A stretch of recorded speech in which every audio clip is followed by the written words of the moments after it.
नमस्कार, आप देख रहे हैं चैनल न्यूज़। मैं नैन्सी बजाज। देखते सुबह की 10 ताज़ा खबरें।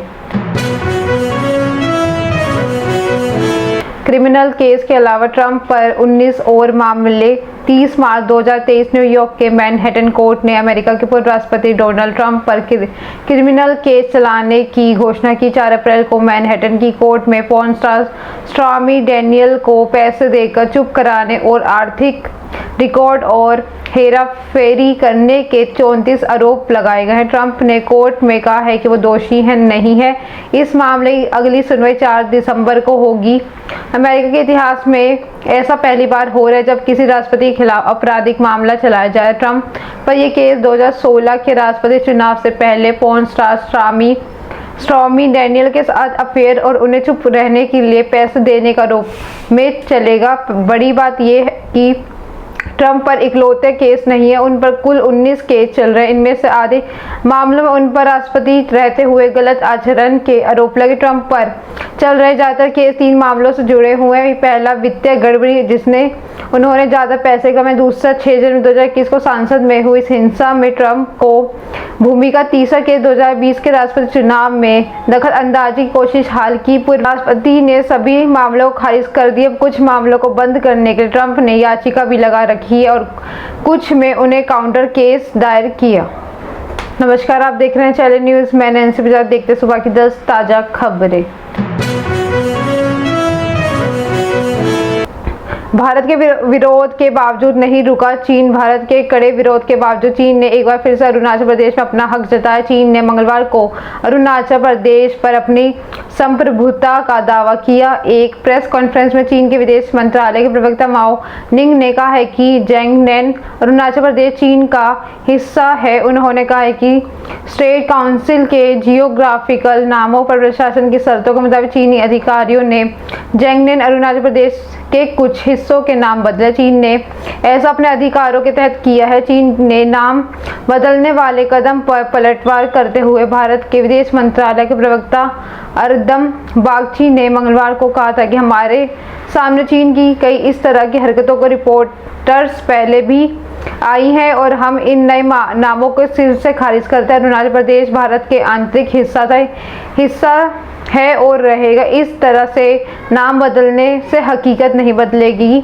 अमेरिका ने तभी भारत क्षेत्र में चीन के दावों पर विरोध किया है। व्हाइट हाउस के प्रेस सेक्रेटरी करीन चीन पियरे ने कहा है कि अमेरिका में उस क्षेत्र को लंबे समय से मान्यता दी गई है जब जगहों के नाम बदलकर क्षेत्र पर दावा करने के एक तरफा कोशिशों का विरोध करते हैं। 25 अप्रैल को खुलेंगे केदारनाथ धाम के कपाट। उत्तराखंड के प्रमुख हिंदू तीर्थ केदारनाथ धाम के कपाट 25 अप्रैल को खोल दिए जाएंगे। इस बार उत्तराखंड की 4 धाम यात्रा 22 अप्रैल से शुरू। यमुनोत्री गंगोत्री के कपाट 22 अप्रैल और बद्रीनाथ के कपाट 27 अप्रैल को खुलेंगे। यात्रा के लिए पहली बार उत्तराखंड सरकार ने बुकिंग की थी। अब तक 9,68,951 लोगों ने यात्रा के लिए रजिस्ट्रेशन कराया। 16 फरवरी GMVN गेस्ट हाउस के लिए 7 करोड़ रुपए के ज्यादा एडवांस बुकिंग की जा चुकी है। उत्तराखंड पर्यटन विभाग ने बताया कि यात्री ट्रैकिंग के साथ साथ हेलीकॉप्टर से भी मंदिर पहुंच सकेंगे। इसके लिए उत्तराखंड सरकार ने IRCTC टाई अप की है। उत्तराखंड के मुख्यमंत्री पुष्कर सिंह धामी ने पिछले 2 दिनों कहा था कि चारधाम यात्रा के दौरान स्वास्थ्य जांच के हेल्थ ATM यात्रा शुरू पर लगाए जाएंगे। इससे श्रद्धालुओं को काफी मदद मिलेगी। कोरोना के बढ़ते मामलों को लेकर सरकार ने कहा कि केंद्र के गाइडलाइंस को सख्ती से लागू किया जाएगा। रामनवमी पर हिंसा। मुस्लिम देशों के संगठन ने चिंता जताई। मुस्लिम देशों के संगठन ऑर्गेनाइजेशन ऑफ इस्लामिक कोऑपरेशन यानी OIC रामनवमी पर भारत के अलग अलग हिस्सों में हुई हिंसा और चिंता जाहिर की है। इस मामले संगठन की तरफ से एक बयान जारी किया गया। इनमें से कहा गया कि भारत रामनवमी के जुलूस के दौरान हुई हिंसा से हम चिंतित हैं। दूसरी तरफ से भारत OIC के बयान पर गलत करार देते हुए कहा है कि उनके क्रिमिनल माइंडसेट और एंटी इंडिया एजेंडा का हिस्सा। विदेश मंत्रालय ने प्रवक्ता अरदिम बागची ने कहा है कि OIC के बयान को निंदा करते हुए OIC ने एक बार फिर से जाहिर कर दिया है कि वो सांप्रदायिक विचारधारा रखते हैं और उनका एजेंडा भारत विरोधी है। OIC जनरल सेक्रेटरी की तरफ से जारी बयान के बिहार शरीफ में 31 मार्च को हुई हिंसा का खास तौर पर जिक्र किया गया। आरोप है कि इस घटना में एक लाइब्रेरी को आग के हवाले किया गया और में इस्लामोफोबिया का भी जिक्र किया गया है।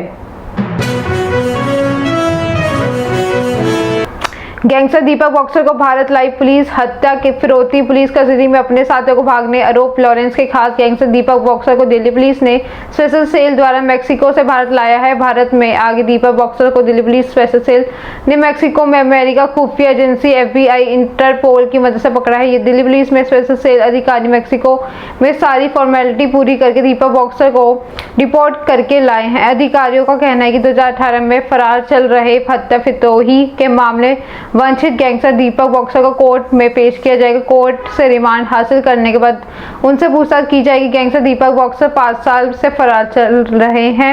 हरियाणा के गन्नौर का रहने वाला गैंगस्टर दीपक बॉक्सर दिल्ली सिविल लाइंस में एक बार बिल्डर अमित गुप्ता की हत्या फिरौती मांगने हरियाणा पुलिस कस्टडी में अपने साथियों के भागने के मामले समेत कई केसों में वंचित था। बॉक्सर पर दिल्ली पुलिस ने 3 लाख रुपए का इनाम घोषित कर रखा है। केंद्र ने पश्चिम बंगाल सरकार से हिंसा पर रिपोर्ट मांगी। केंद्रीय गृह मंत्रालय ने पश्चिम बंगाल के हावड़ा में रामनवमी पर हुई हिंसा और गिरती कानून व्यवस्था पर राज्य सरकार से रिपोर्ट मांगी। भाजपा की राज्य इकाई के अध्यक्ष सुकांता मजूमदार केंद्रीय गृह मंत्री अमित शाह को लेटर लिखकर कहा है कि हाल ही में रामनवमी में जुलूस के दौरान राम भक्तों सामान्य हिंदू लोगों के हमारे नेताओं और कार्यकर्ताओं के साथ हिंसा हुई। यहाँ पर सत्ताधारी TMC और इसकी लीडरशिप के स्पोर्ट से हुआ। उधर मुख्यमंत्री ममता बनर्जी ने कहा है कि राज्य में हिंसा भाजपा के पीछे भाजपा के गुंडे हैं। मजूमदार ने लेटर में लिखा है कि सबसे दुर्भाग्यपूर्ण पुलिस की भूमिका है जो अपनी निष्पक्षता पूरी तरह से खो चुकी। पुलिस सामान्य लोगों को विशेष रूप से प्रभावित हिंदुओं के जीवन पर संपत्ति की रक्षा करने के बजाय अल्पसंख्यक अपराधियों की ओर से आंख मूंदे बैठी, जबकि CCTV फुटेज और वीडियो में अपराधियों की आसानी से पहचाने जा सकते। पुलिस सिर्फ मुख्यमंत्री को खुश करने के लिए अपराधियों का साथ दे रही है।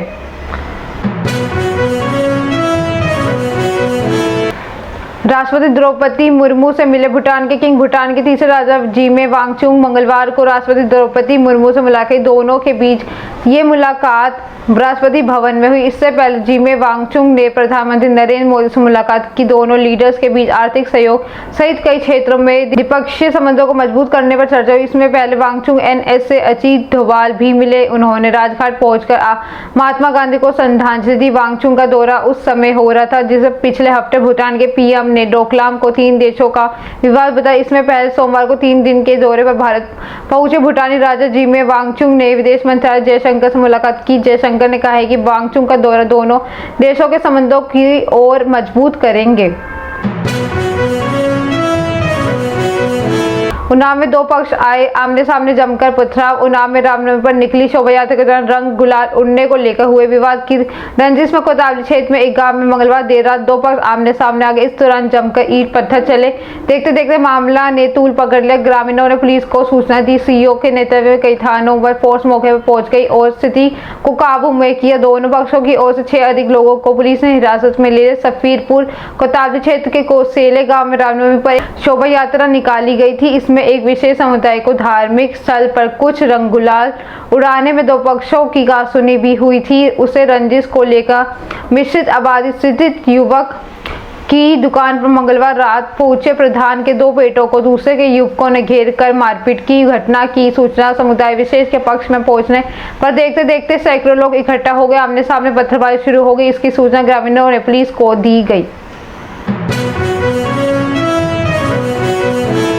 IPL में गुजरात की दिल्ली पर लगातार दूसरी जीत। डिफेंडिंग चैंपियन गुजरात के इंडियन प्रीमियर लीग में दिल्ली कैपिटल्स पर लगातार दूसरी जीत दर्ज की। टीम ने 16वें सीजन में 7 मुकाबले में 6 विकेट से हराई है। गुजरात की इस सीजन में लगातार दूसरी जीत है। टीम ने चेंज करते 11 से 10 मैच जीते। अरुण जेटली मैदान में दिल्ली ने अपने होम ग्राउंड 20 ओवर में 7 विकेट में 162 रनों का स्कोर किया। 163 रनों का टारगेट गुजरात के बल्लेबाजों ने 18.1 ओवर में 4 विकेट पर बना डाला। चैंपियन गुजरात ने टॉस जीता और मेजबानों को बैटिंग के लिए बुलाया, लेकिन अपने घरेलू मैदान पर दिल्ली खास शुरुआत नहीं कर सकी। 19वें टीम स्कोर पर ओपनर पृथ्वी शाह 7 रन बनाकर पवेलियन लौट गए और मोहम्मद शमी ने आउट किया। फिर शमी मिचेल शर्मा मार्च को डबल डिजिट पार नहीं करने दिया। कन्नड़ सुपरस्टार किच्चा सुदीप को मिला धमकी भरा लेटर। कन्नड़ सुपरस्टार किच्चा सुदीप को मैनेजर को एक धमकी भरा लेटर मिला। उसमें लेटर में एक्टर का प्राइवेट वीडियो लीक करने की बात की गई है। ये धमकी भरा लेटर तब आया जब उसका किच्चा सुदीप को बीजेपी ज्वाइन करने के अटकलें काफी तेज हो गए थे। उनके मैनेजर ने अज्ञात शख्स के खिलाफ एफआईआर दर्ज करा दी। पुलिस मामले की जांच करे। कर्नाटक में चुनाव होने वाले ऐसे में रिपोर्ट्स आ रही हैं कि किच्चा सुदीप आज यानी 5 अप्रैल को अपने फैंस को मौजूदगी में बीजेपी ज्वाइन कर सकते हैं। सुदीप के मैनेजर जयंत मंजू ने इस मामले में शिकायत दर्ज करा दी है। पुलिस ने भी आईपीसी की धारा 4506 और 120B के तहत दर्ज केस किया। सोर्सेस की माने तो अधिकारी इस मामले को सेंट्रल क्राइम ब्रांच CCB को सौंपने पर भी विचार कर रहे हैं।